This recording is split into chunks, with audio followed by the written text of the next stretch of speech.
जब समाज के सभी तबके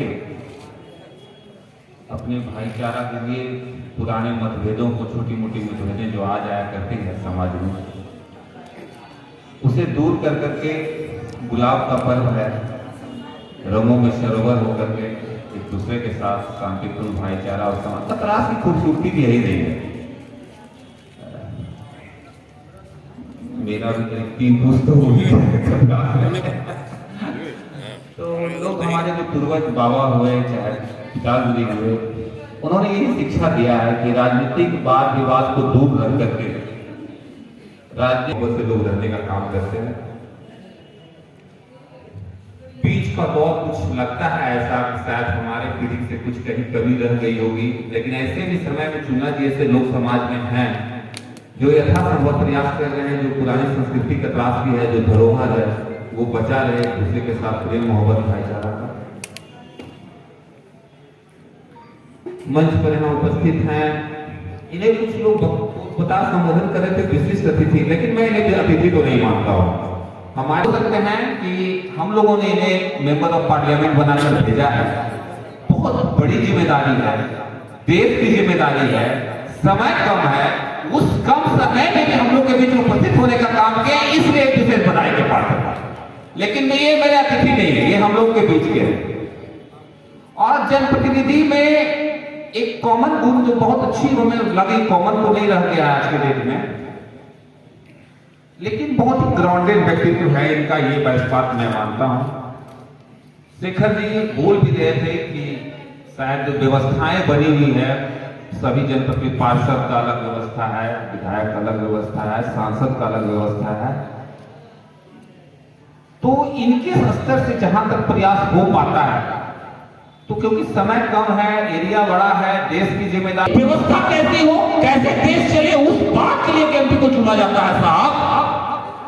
एक एमएलए को उस बात के लिए चुना जाता है कि हमारे पूरे राज्य की व्यवस्था किस दिशा में चले। लेकिन हम लोगों को, जैसे मास्टर लोगों को किया गया था ना सर्व शिक्षा अभियान में, खाना बनाना, जनसंख्या गिनना, पढ़ाई छोड़कर बाकी सब काम के लिए मास्टर को उत्तरदायित्व दिया गया था। आज हमारी जनता को मैं बोलूंगा कि हम लोगों ने भी ये जो मूल काम है उसे छोड़कर ठेकेदार, नली गली और सड़क और चरित्र में इतनी सक्षमता लाए कि देश हमारा फिर किसी के सामने झुके ना। और क्योंकि 3 रंगों से हमारा तिरंगा बना हुआ है और वो भाईचारे का प्रतीक है, और होली उसी का संदेश देता है। कतरास जैसे मेरी एजुकेशन, मेरी पढ़ाई इसी स्कूल से हुई है, और चुन्ना जी का मैं बार बार तहे दिल से धन्यवाद दूंगा। अगर सही मायने में किसी को समाज सेवी बोला जाए कतरास में, तो वो चुन्ना जी हैं। और सजा मिला था, और संजोग देखिए कि 23 तारीख था, वो भी आज का दिन भी थे, आज 23 तारीख का ही दिन था वो, और उनकी उम्र भी उस समय 23 वर्ष की ही थी। हमको लगता है कितने कम उम्र में शायद किसी को फांसी का सजा नहीं मिला होगा।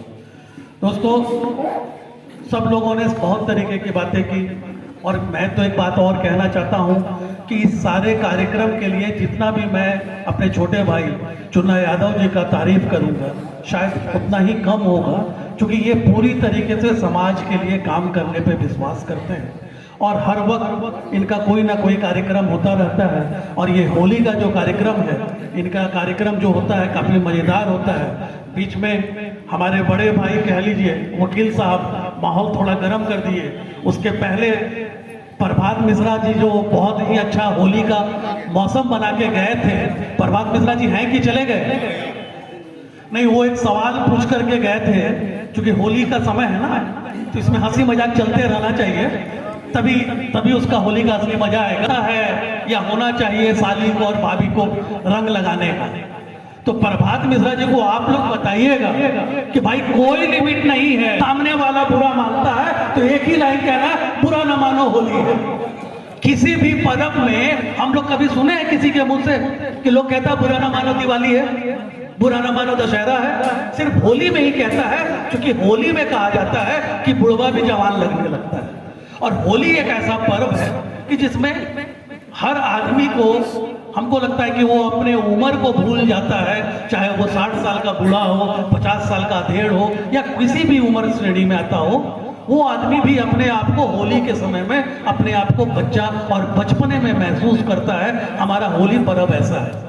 इसलिए मैं कहता हूं कि होली में कोई रिस्ट्रिक्शंस मत रखिए, खाली इस चीज का ध्यान रखना है कि आपसी वैमनस्यता नहीं फैले किसी भी रूप में। और बोलते बोलते लास्ट में एक चीज और याद आ गई। आज हम